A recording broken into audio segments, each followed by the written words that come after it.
Okay, good morning, everyone. This is Dr. Tomohiko Moriyama, new chairman of APAN Medical Working Group. Oh, everyone, good morning and welcome to our medical working group sessions. Today's the first session of this APAN Medical Working Group is medical research. Actually, we have many programs in this medical working group sessions, but the most of them are organized by the many doctors from Asian countries, but we still have many submission from a medical doctor regarding this is Dr. Thomas. Sorry.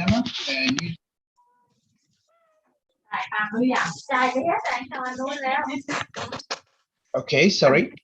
Okay, so and this medical research session include some of the medical topics that are posted to the medical APAN secretariat. So we are more than happy to invite many doctors who are interested in our activities. So welcome again. So today's first speaker is, first is which one? Sorry, I forgot. Kriko, do you know? Dr. Arumina Chandoburi from India, Right. Burdwan Medical College and Hospital. Okay, thank you. Yes, Kriko. ma'am. Okay, Dr. Arumina. Yes. Okay, thank you for joining us again. I suppose that you made a presentation in yes, last year. APAN50, right? Yes, sir. Thank you. Thank you again. Thank you, sir. Right. So, okay, let's speed up and please start your presentation. Okay, sir. Okay.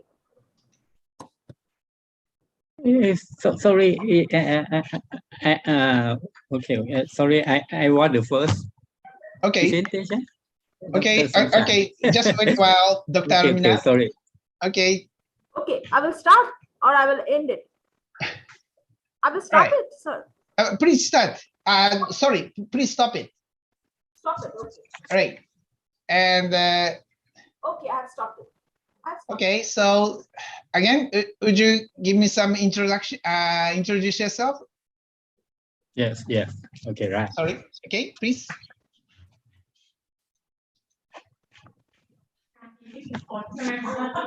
Okay. All right. Oh, no.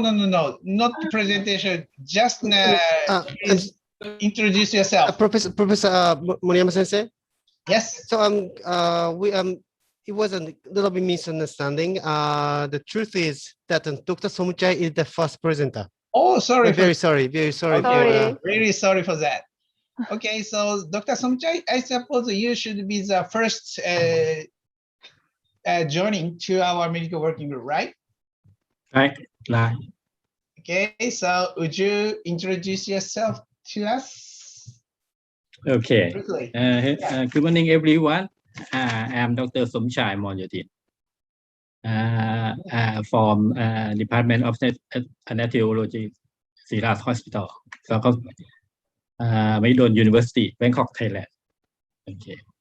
Okay, thank you. You are anesthesiologist, right? Right. Okay, thank you.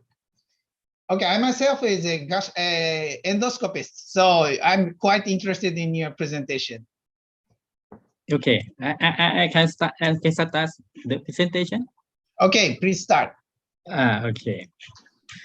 Today, I would like to present the sedation about in pediatric patients about gastrointestinal endoscopy procedures. The title is Intravenous sedation for pediatric gastrointestinal endoscopy. Dr. Okay, share slide. Yeah, thank you.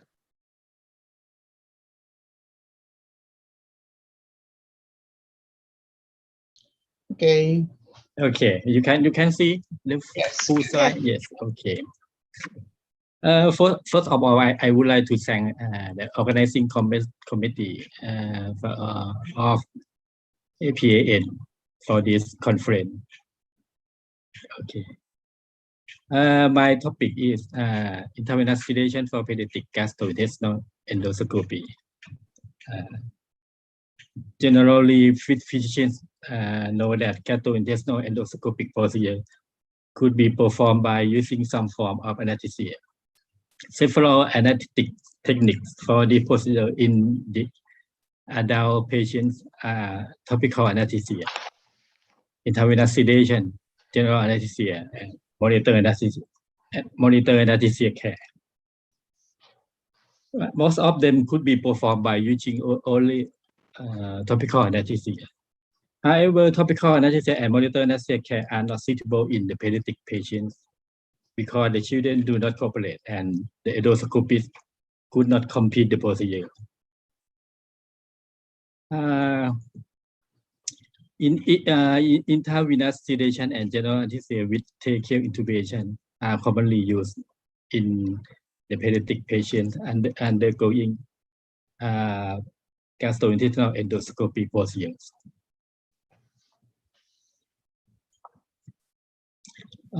In my previous study, the experience of intravenous sedation for pediatric gastrointestinal, I have been published in Pediatric Anesthesia 2009. In the setting of developing country like Thailand, intravenous sedation for pediatric gastrointestinal endoscopy by trained anesthetic personnel with appropriate monitoring was safe and effective. Serious adverse events were in our population. We done this procedure in endoscopy unit outside the operating room. CELA endoscopy unit is our organizing gastroenterology unit. It's also show that in sick pediatric patient is also safe for using deep sedation. I have been published in General Anesthesia and Clinical Research. Even in clinical effectiveness and neurologist administered. When we sedate the pediatric patient, we anesthetic personnel should do this procedure. Why we use sedation in this procedure? Several advantages for this intravenous sedation are: one, less operating room pollution in comparison with general anesthesia. Two, quick induction and reversal to superior recovery profile. For portable delivery system beneficial for remote area, including outside operating room. The last one is easy to titrate. Sedative drugs. When we perform sedation in pediatric patient, we need to know the depth of sedation level. Please look this table. In pediatric patient, this procedure deep and general anesthesia. 4 parameters used to assess the depth of sedation level. The first one is responsiveness, airway, spontaneous ventilation, and cardiovascular function. If you deep sedation, the purposeful response to repeated or painful stimulation, and in airway intervention may be required, and spontaneous ventilation may be adequate, and in cardiovascular function usually maintained. In the general anesthesia, unalloable even with painful stimuli, airway intervention often required. So in this depth of sedation, we also use tracheal intubation. And spontaneous ventilation frequently inadequate, and cardiovascular function may be impaired. It's also used by spectral index to assess the depth of sedation level. By spectral index score is 0 to 100. 0 mean coma, 100 is fully awake.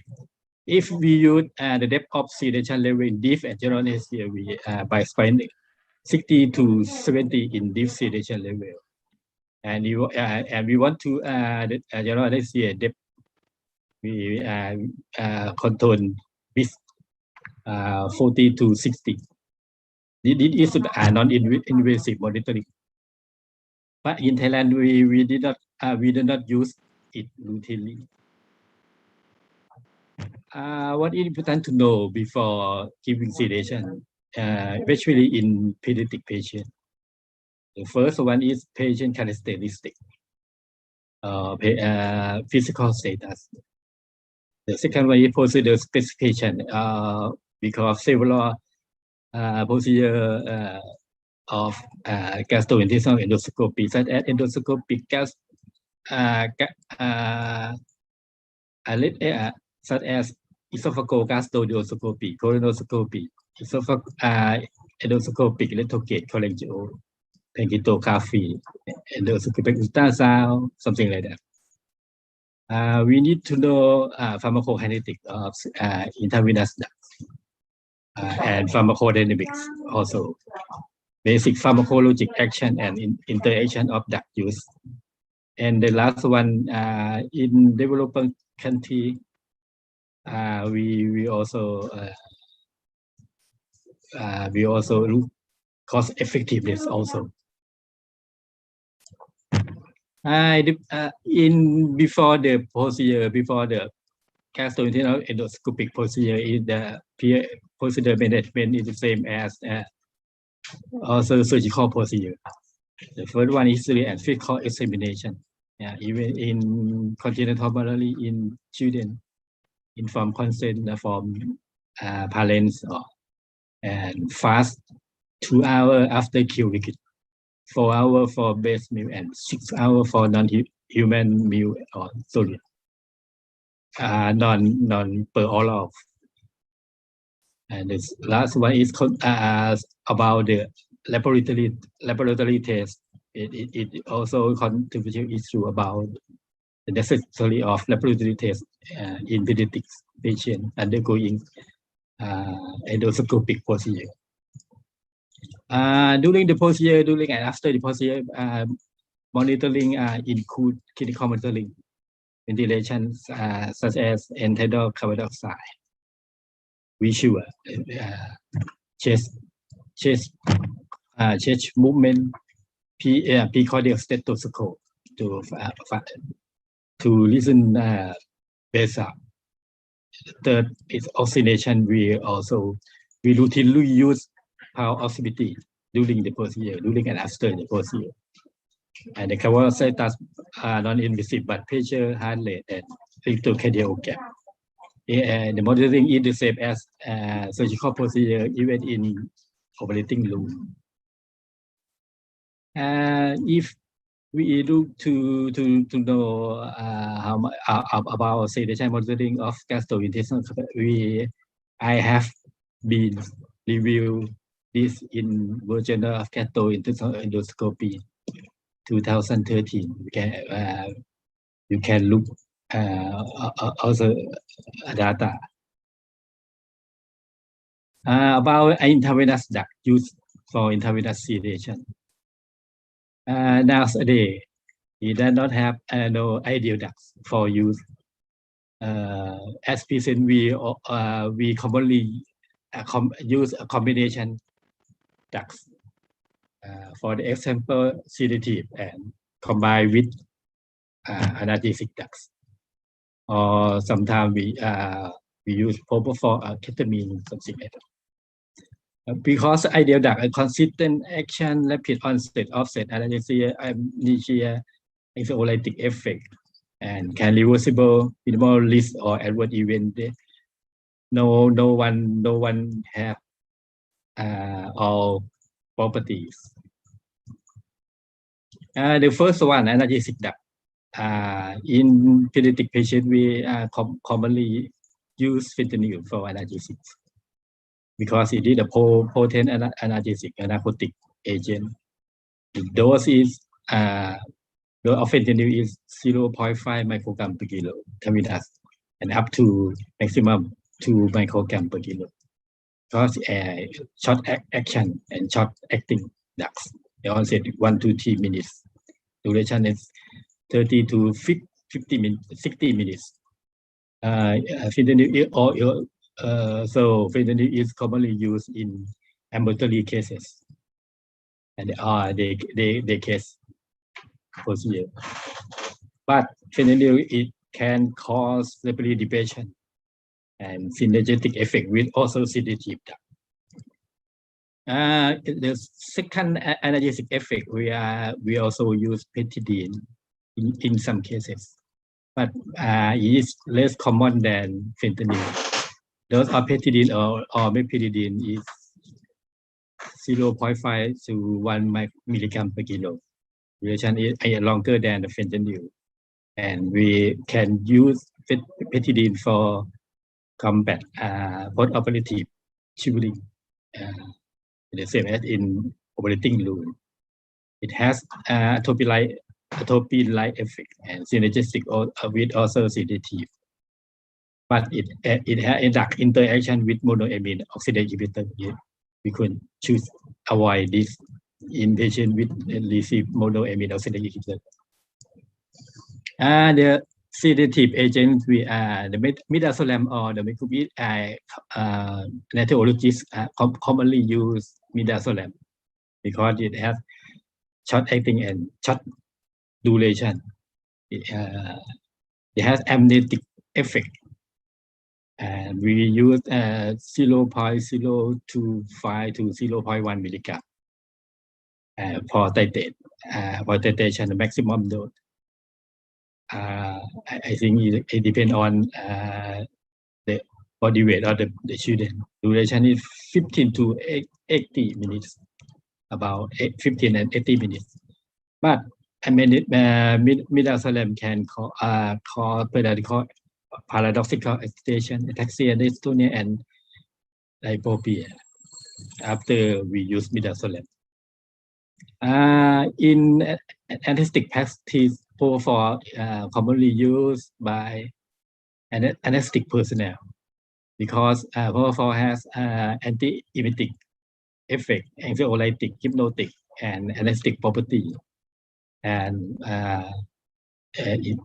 propofol has a short duration and short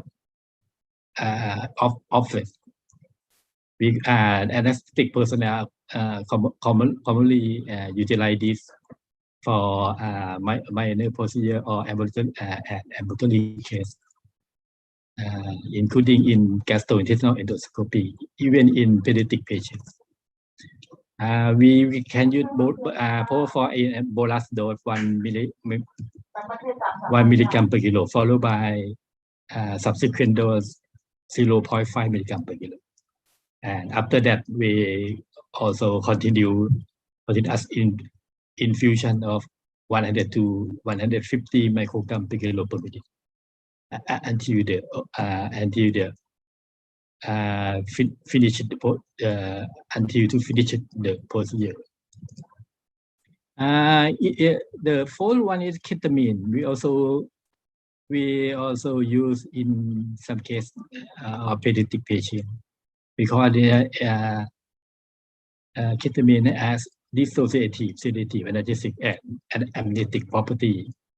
It increases heart rate, blood pressure, cardiac output, intracranial pressure, and intraocular.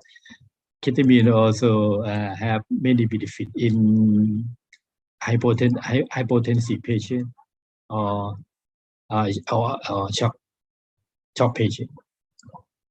But ketamine can induce salivation and lycospasm because we're aware when we use ketamine. So when we use ketamine, we also combine with also sedative. We do not use ketamine alone. And the dose of ketamine is 1 to 1.5 milligram per kilo and may repeat every 10 minutes as needed. This is a combination of ketamine and propofol. Nowadays, we commonly use ketofol because the This combination can reduce the dose of ketamine and propofol.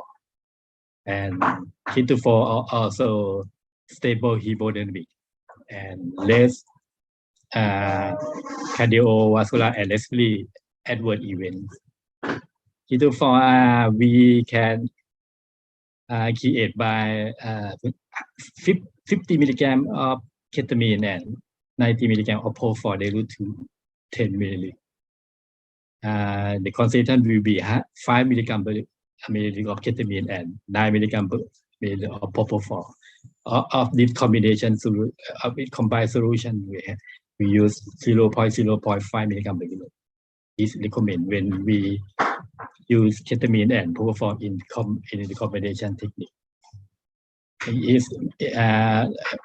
Because this combination has several benefits.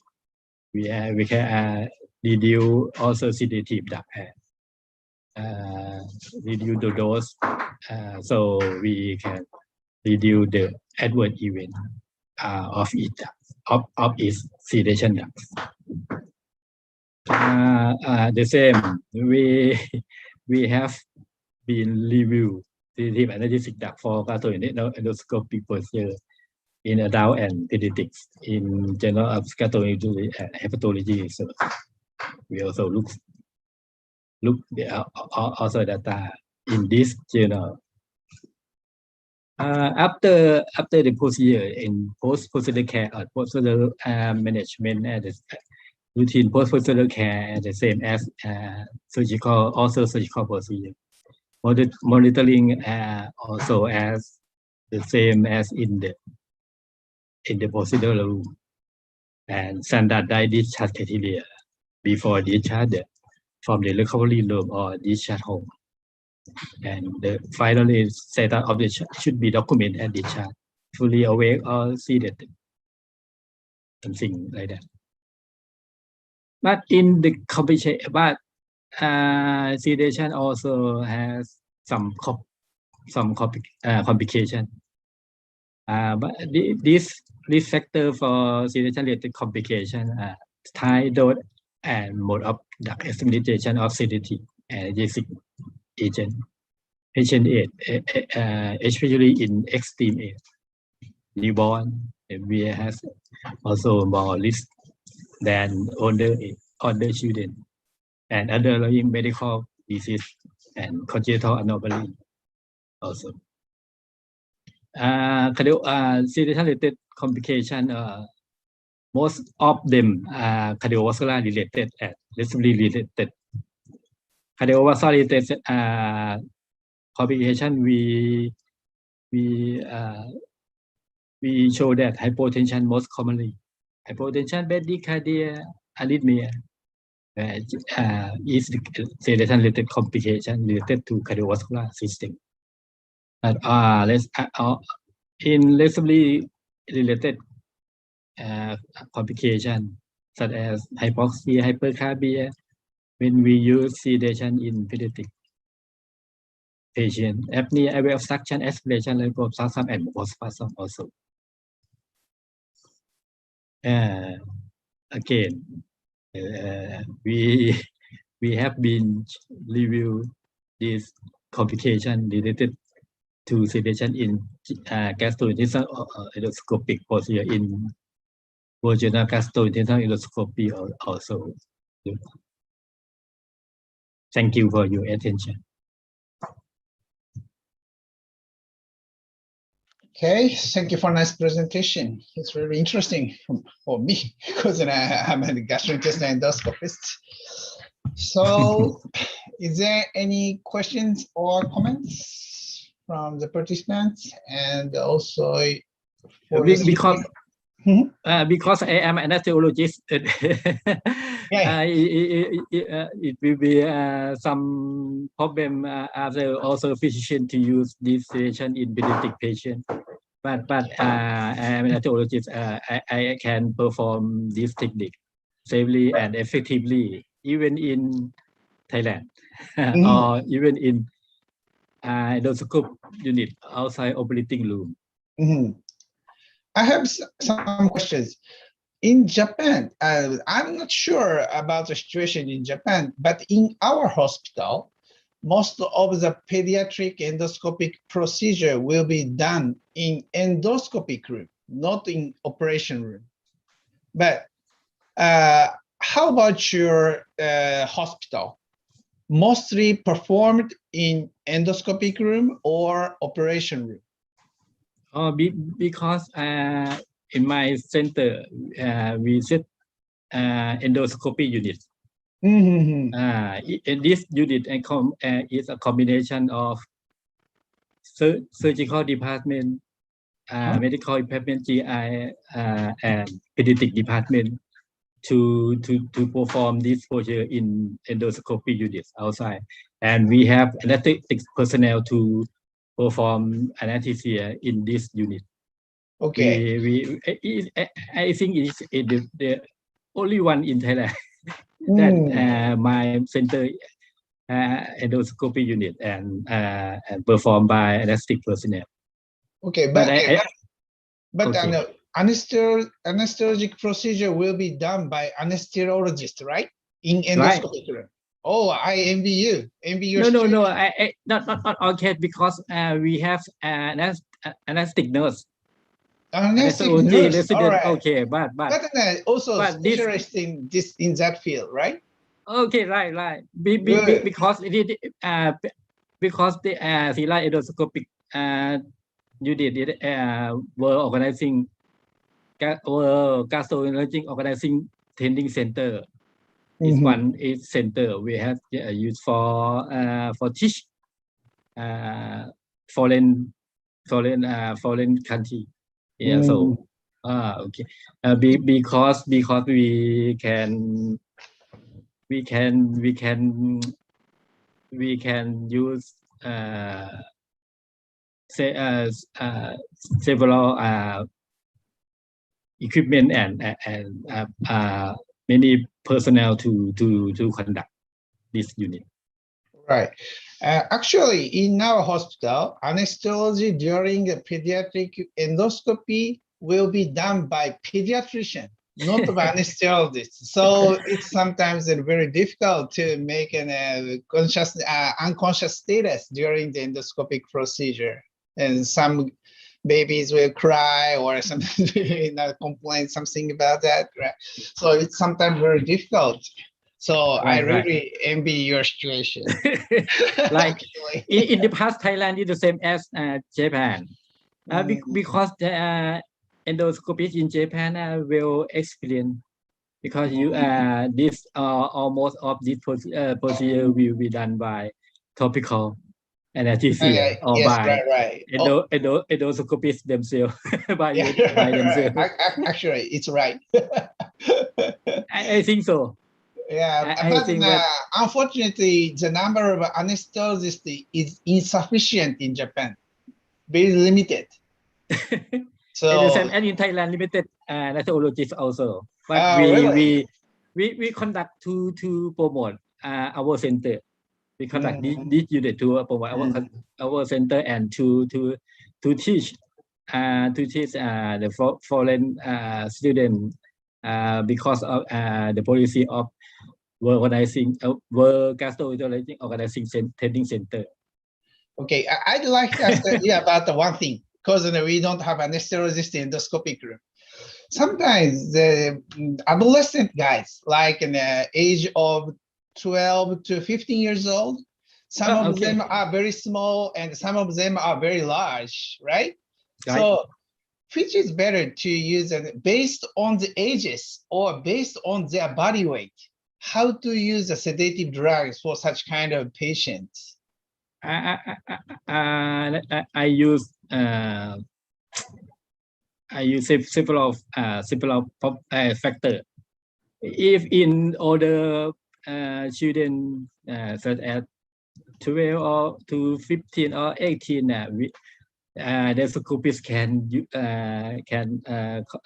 perform sedation by themselves. But in newborn or small children or children with severe comorbidity, I think endoscopists consult the anesthesiologist to perform this.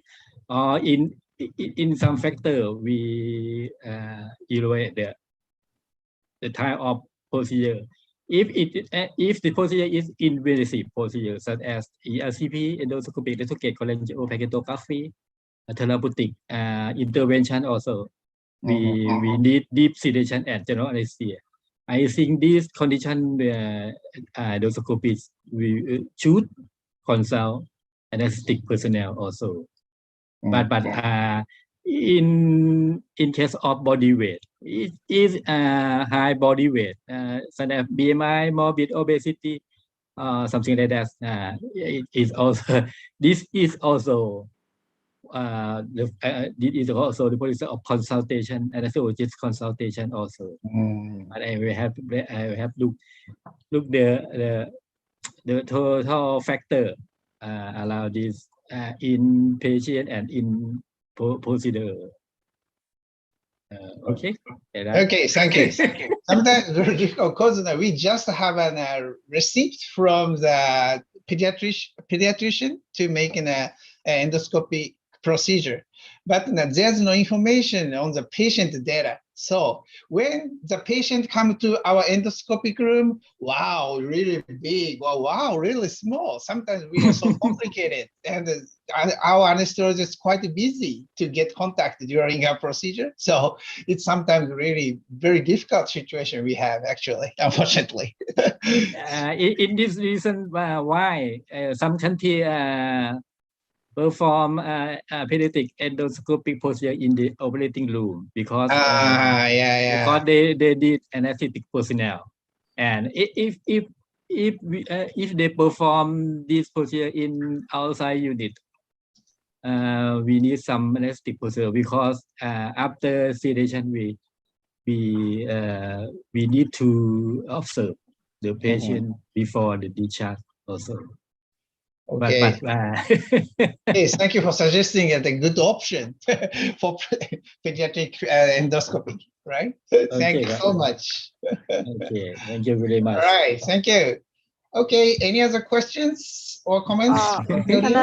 Can I ask one question?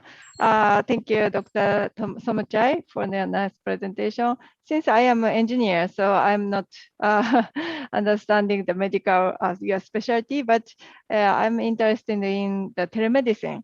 So in the anesthesiology category, is there any research or report for the telemedicine use? Okay. Yeah, I think in field of pediatrics, gastrointestinal endoscopy, where telemedicine we not suitable because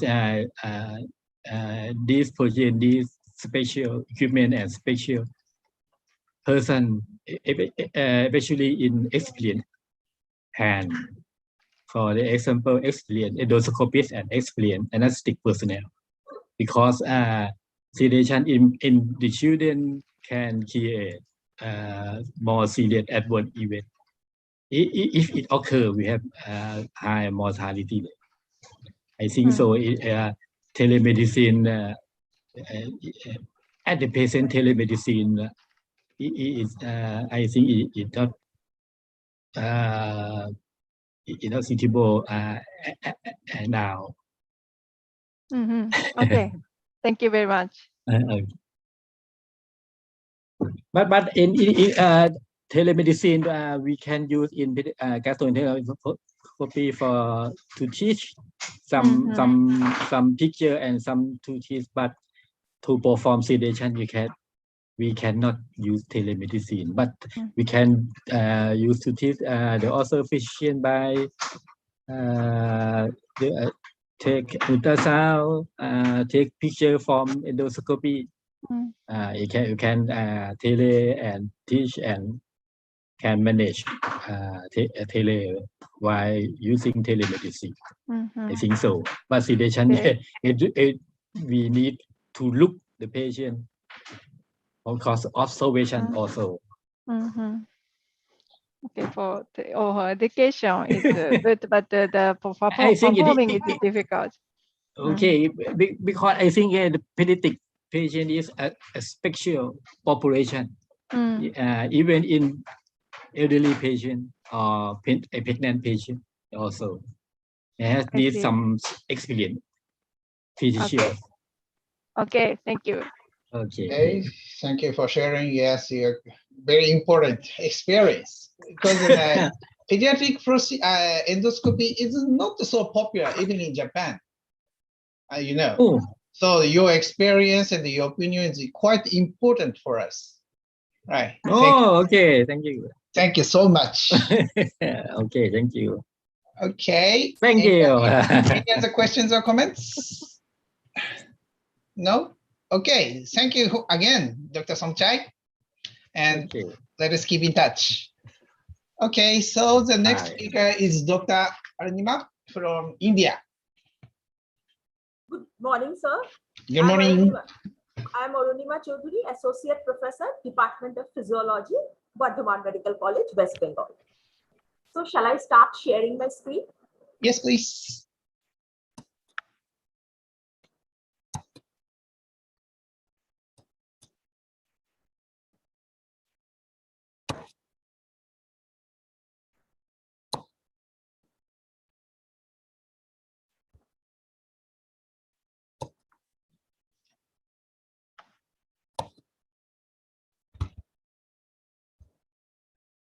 Good morning. Good morning. I am going to present a study of correlation of perceived stress levels and sleep quality index among physicians in a tertiary care hospital of West Bengal during the second wave of the present pandemic. Stressful life events may lead to insomnia, a very common sleep disorder.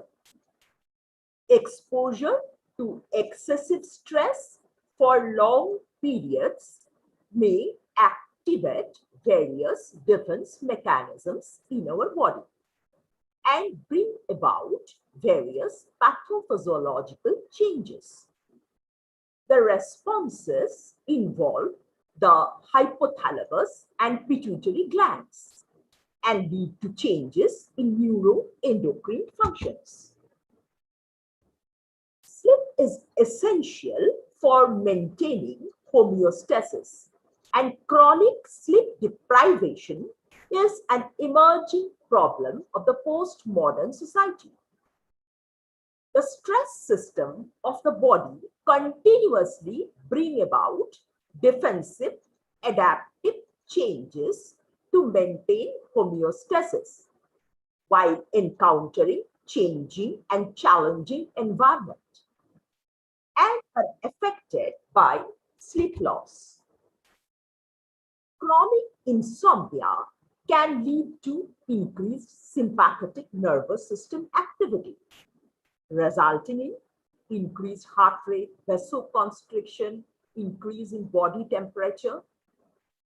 Increased skeletal muscle movements before or during sleep have been observed in different studies.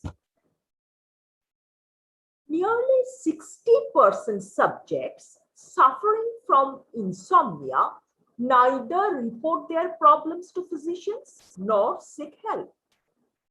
So, in spite of insomnia being considered the most common sleep disorder, it still remains an under-recognized and under-treated problem, and prevalence also varies considerably. Inadequate identification of insomniacs, under-treatment of insomnia, both pose a huge challenge to medical and public health implications, as chronic insomnia may decrease work output and also affect the quality of life. The COVID-19 pandemic has put human civilization into a huge challenge, especially in the field of medicine. Doctors are working as frontline workers during this pandemic. According to reports published by Indian Medical Association, 766 doctors have lost their lives due to COVID infection during the second wave. Huge workload, inadequate rest, loss of lives are a few predisposing factors which have added to increased mental pressure among doctors. Different studies have observed that healthcare professionals, as compared to other professional counterparts, perceive more stress, and higher occupational stress among doctors may lead to insomnia as well as various stress-related health issues. A survey in Canada demonstrated that doctors of both genders perceived higher levels of occupational stress. 68% of doctors were found to be overloaded with their work in a study conducted in a teaching hospital of Pakistan.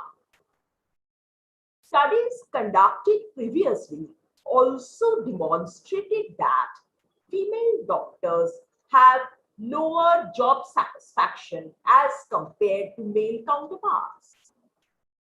According to a report of American Foundation for Suicide Prevention, suicidal death is about 70% more likely among male doctors and 250 to 400% higher among female doctors as compared to other professional counterparts.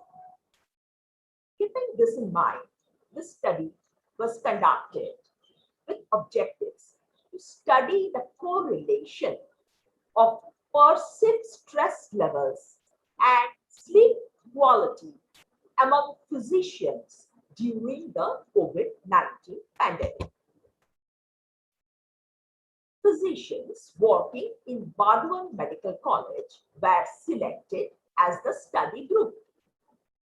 Age and sex match controls were selected from other non-medical workers of the same institution. This survey was conducted in a time span of 3 months. This online survey was conducted using Google Forms. The forms were shared with participants using emails and WhatsApp. Email addresses and WhatsApp numbers were collected from college records. In the first section of the form, the importance of the study was explained. An informed consent was taken from the participants. In the second part of the form, subjects were asked to fill up demographic details and relevant history. In the third part, participants were asked to fill up 2 scales. One is perceived stress scales and Pittsburgh Sleep Quality Index. Prevalence of insomnia has been observed to be higher among older individuals as compared to younger counterparts in different studies. Women are more affected by stressors as compared to men. So subjects of the 2 groups were age and sex matched. Now let us see the distribution of the subjects in 2 groups. For doctors, 72.7% were males and 27.3% were females. For other staff, 71.9% were males and 28.1% were females. Age distribution of both groups were as follows. For doctors, 48.7% were in the age group of 30 to 40 years. 22.8% belong to the age group of 41 to 50 years. 24.6% belong to the age group of 51 to 60. And 3.5% were in the age group of 61 and above. For other staff, 50% of the subjects were in the age group of 30 to 40 years. 21.9% were in the age group of 41 to 50 years. 25% were in the age group of 51 to 60 years. And 3.1% were in the age group of 61 and above. Now we come to inclusion criteria. Subjects of age of 30 or above with permanent service and having educational level of minimum graduation were only included in the study. Exclusion criteria: subjects suffering from psychiatric problems and on medication. Subjects on medication that may alter the sleep cycle. Drug addicts and alcoholics were not included in the present study. Institutional ethical clearance was taken before conduction of the study. There are 360 physicians working in Bangalore Medical College above the age of 30 with permanent service. The sample size was calculated using an online sample size calculator. Now we will see the perceived stress scale and the PSQR. The perceived stress scale of Sheldon-Ohay. This is the most widely used psychological instrument for measuring perceived stress scores.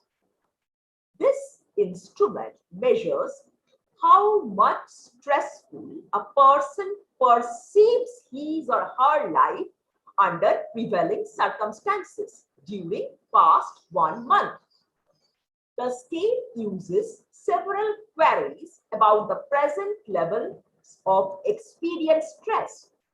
It consists of 10 items, 4 of which are reversed score. All items are measured on a 5-point scale from 0 to 4. The total scale score may vary from 0 to 40. Now we come to Pittsburgh Sleep Quality Index. This is a 19-item questionnaire which evaluates sleep quality as well as disturbances in the past 1 month. The first 4 items consist of open questions. Item 5 to 19 are rated on a 4-point Likert scale. Each item scores yield 7 components.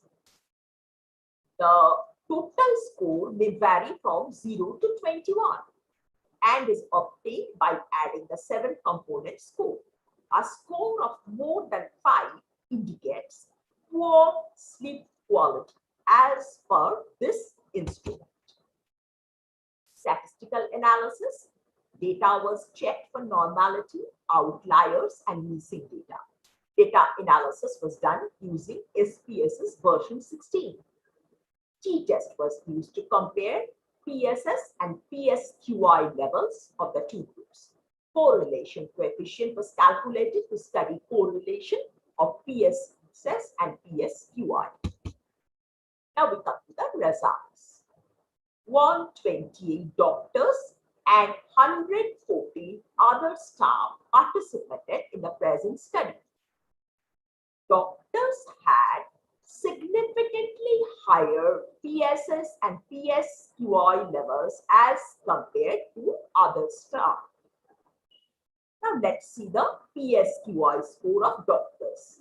It was 7.59 plus minus 4.37. While for other staff, it was 5.77 plus minus 2.75. P-value was 0.00013. So there was a significant difference in PSQI scores between the two groups. Now we come to the PSS scores.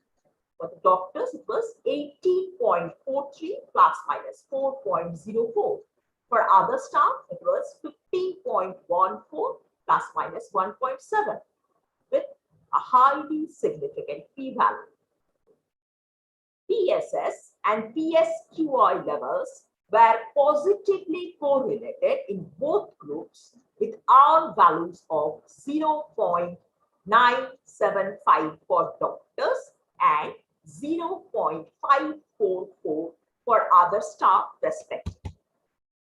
We can see in this figure the comparison of PSS levels of doctors and other staff. The PSS levels were much higher in doctors as compared to other staff. This figure shows the comparison of PSQI levels of doctors and other staff, with doctors having higher PSQI scores. PSS and PSQI are positively correlated in both the groups with a more positive correlation seen among doctors. Bardhaman Medical College caters to a huge load of patients from 5 districts. So there is always a huge patient load, and doctors of many clinical specialties are overburdened with their work. Due to the high infectivity of the present pandemic, treatment has posed a huge challenge to doctors in these busy government hospitals.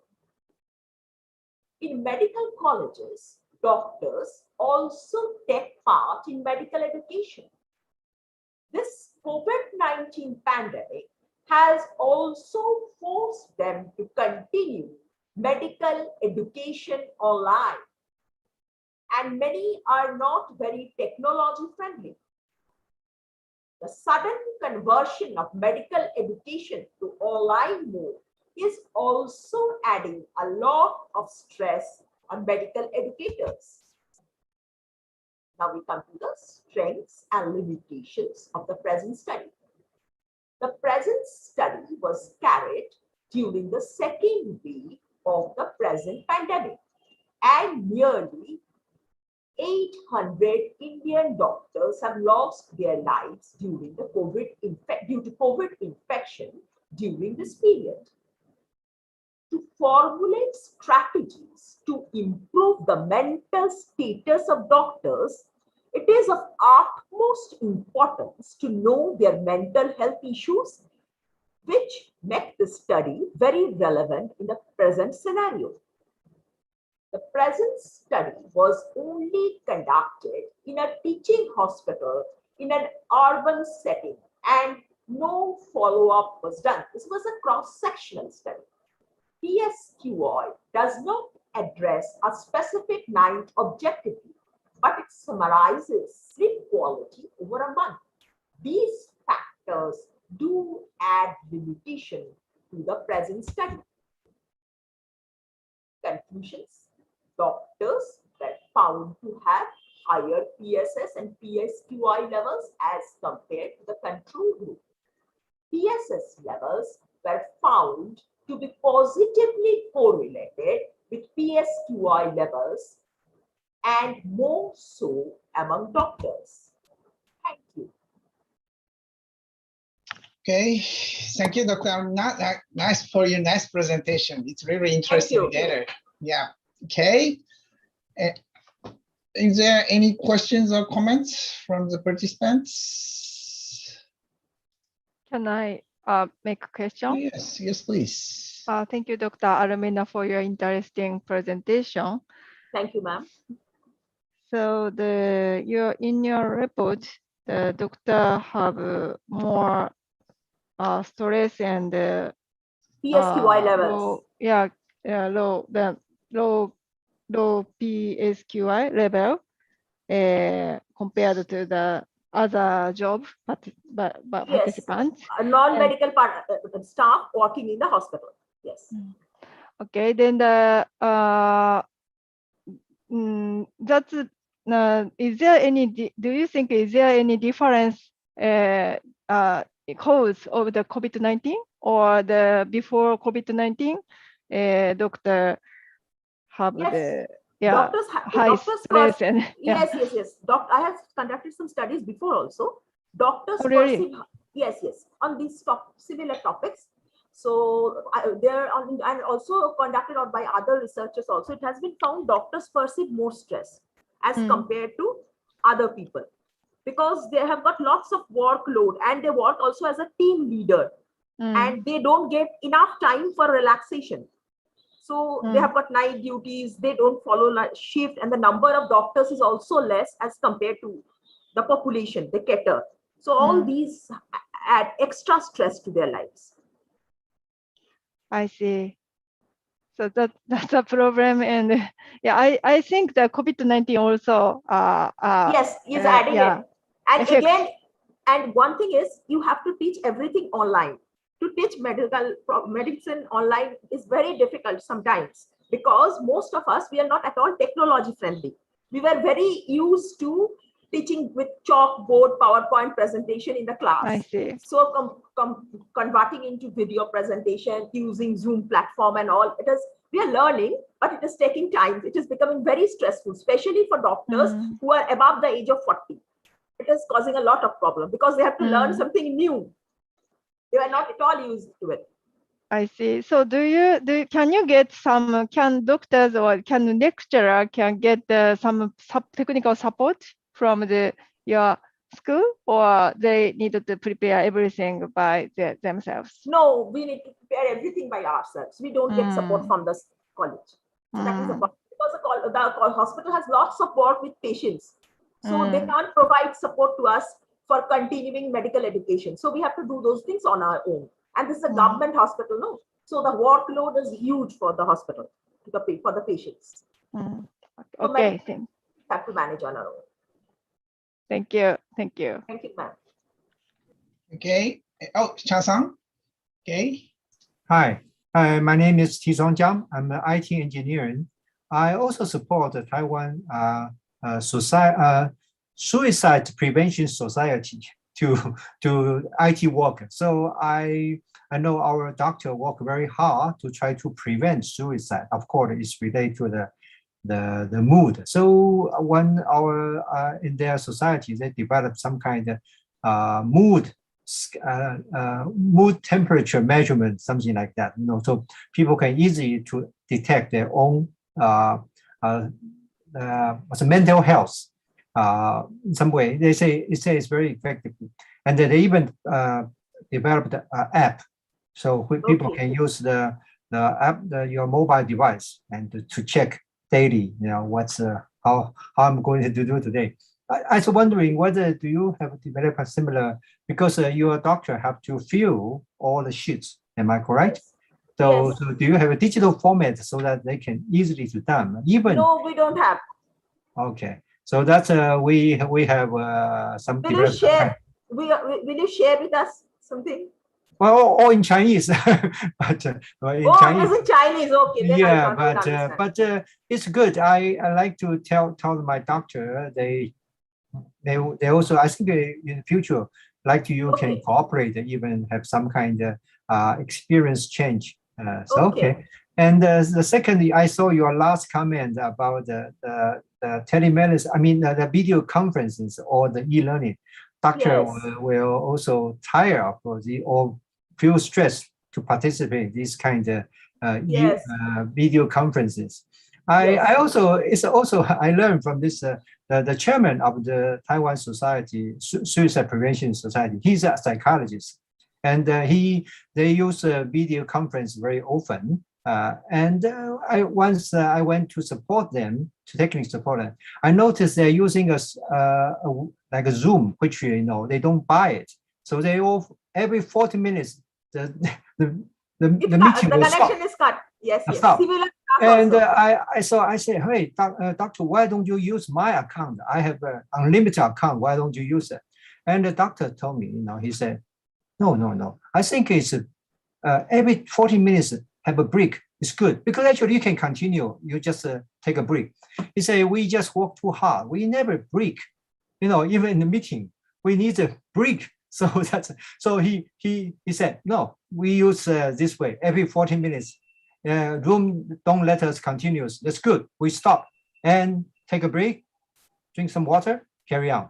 So that's very interesting. I always share this experience with many people. I say, don't work too hard this time. Really, we need to take a break. Thank you. That's my comment. My pleasure. Okay, sorry to keep this this education more over 40 minutes, but still be a bit more patience for us. Okay, I have one question. I suppose when you compare the two groups, Yes. doctors group and other staffs. So the nurses is included in that other groups? No, non-medical staff, nurses because I suppose the same as doctors, most of the nurses is suffering because of COVID-19 risk. So yeah, they also fear about have some under quite a lot of stresses, I suppose. Yes, I didn't include them. Okay. All right. It's a really interesting data, and it's really beautiful correlation between the stress and insomnia in doctors. Yeah, it's really nice data. Thank you. Okay. Any other questions or comments? Just one comment, Sensei. Yes, please. Hello, Dr. Runima. This is Komatsu, Secretary of. Good morning. Good morning. Good morning, ma'am. This is not a question at all, but just a comment. Seeing your presentation, I was a little bit shocked to know that 766 medical doctors have died after the pandemic. Yes, in the second wave. The second wave. Yeah, that never happened in Japan. Considering the Indian population is 10 times of ours, but it's quite a lot. So yes, it's shocking amount. Yeah, I was so shocked to see the results. Anyway,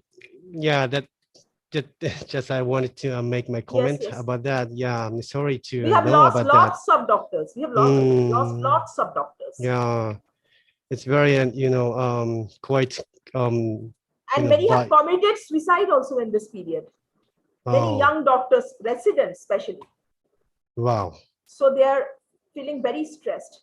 Okay, your research is going to be good, help to reduce that number of suicide and the death of medical doctors. I hope so. Thank you very much. Thank you, sir. Okay, I have a last question to you. Can yes, sir. Based on your data, I suppose, do you have any plan to do some interventions such as counseling or medication? Yes, sir. I do some counseling, progressive muscle relaxation. I usually teach.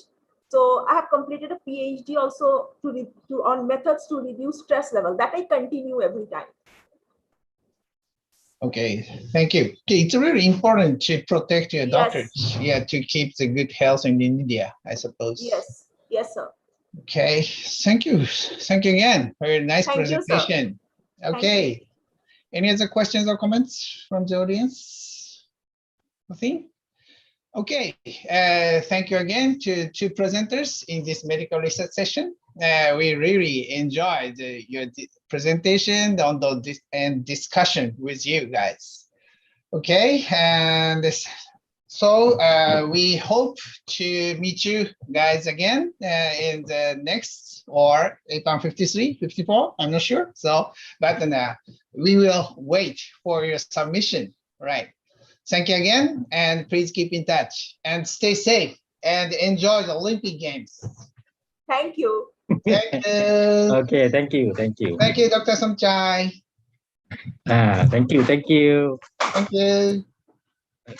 Hello, thank you. Thanks so much.